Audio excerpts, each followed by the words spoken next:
muffly way, then I want to know why. Because there obviously is a reason. It may be something random or whatever, but it also may be that there's a relationship there that you're not seeing. That's true, yeah, absolutely. There's a certain sort of probability associated with these events, and if someone who's 18 friends someone who's 60, it's very unlikely, at least in our system as it stands right now. For a recommendation, there's obviously a reason for that, and that there might be a recommendation there. If you're friending someone who's your own age, there's a lot of things that's cherry picking. Sure, that's a very good point. So there's another aspect to this social graph that I want to talk to next, and it's this idea of influence.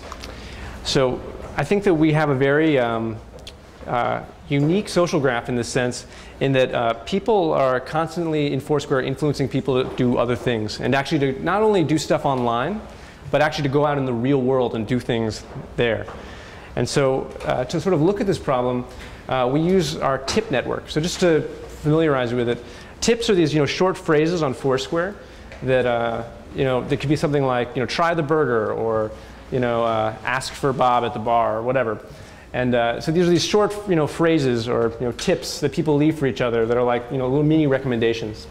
And people, when they do these tips, they can make lists of them and they can mark them as done. And so given this network of 2.5 million people doing the tips from other people and from brands, we can sort of figure out who is influential in our network. Just if you're interested, these are some stats about this actual network. But the question is, how can we find these authoritative people? And the answer is we actually use something very similar to PageRank.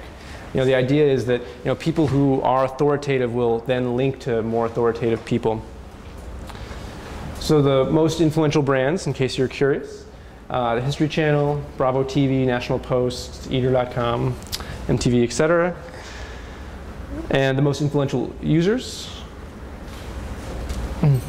Lockhart S, Jeremy B, Naveen S, co-founder. Yeah, so according to PageRank, these are the people who have the most influence, meaning they have the most links from influential people. So I sort of gave you a sense of these networks of people, these networks of places. But now I want to talk about how it ties into our recommendation product. Here's a picture of Explore. So, Explore is a recommendation engine built from our social graph, from our place graph, and from billions of check-ins. So we really want people to be able to open Explore anywhere in the world and get a great recommendation about where to go, whether they're interested in food or coffee or drinks or anything. And so Foursquare Explorer is going to take a variety of these signals into account to provide sort of a real-time rec. So it's going to take your location, your time of day, your check-in history, your friends' preferences, and everything I showed you about sort of the similarities and connections between venues. And so the idea is to sort of take all of these signals and to put them all together, and at a moment's notice, in less than 200 milliseconds, send these recommendations down to your mobile device. So this real-time recommendation should match the user's intent. It should be relevant to their context, and it should be curated by their social network. None of this would be possible without our great data stack, MongoDB in particular. We also run on the Amazon S3 cloud. We rely on Hadoop and Hive and Pig for a lot of our data analysis and machine learning. We use Flume for data collection. We use R and MATLAB for analysis. So there's a variety of open questions that I like to sort of. Oh, go ahead. Sorry, possibly a silly question. Yeah. When it said more signals, is that an acronym or is that just more? More.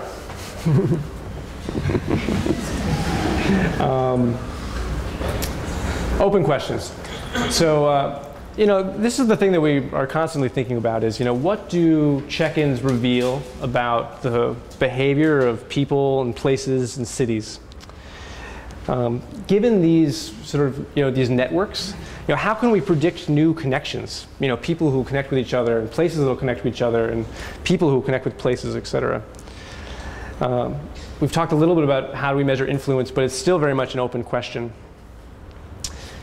And And then finally, one question that we think about a lot is, can we infer a real-world social network? Unlike a lot of social networks on the web where people, connect with each other, possibly anywhere in the world, and connect over all sorts of things, such as, sharing funny cat videos and all sorts of other aspects of, online life. There's a very interesting real-world social network that's sort of hidden, right? That we can't really, that we haven't really been able to measure yet because, there weren't any logs for, people actually moving around the real world until now. And so we think that, by looking at this amazing location data, we can really understand how people interact and form real-world social networks. And we think that this is a very powerful idea, but we've only really begun to ask the right questions about, sort of how to build this thing.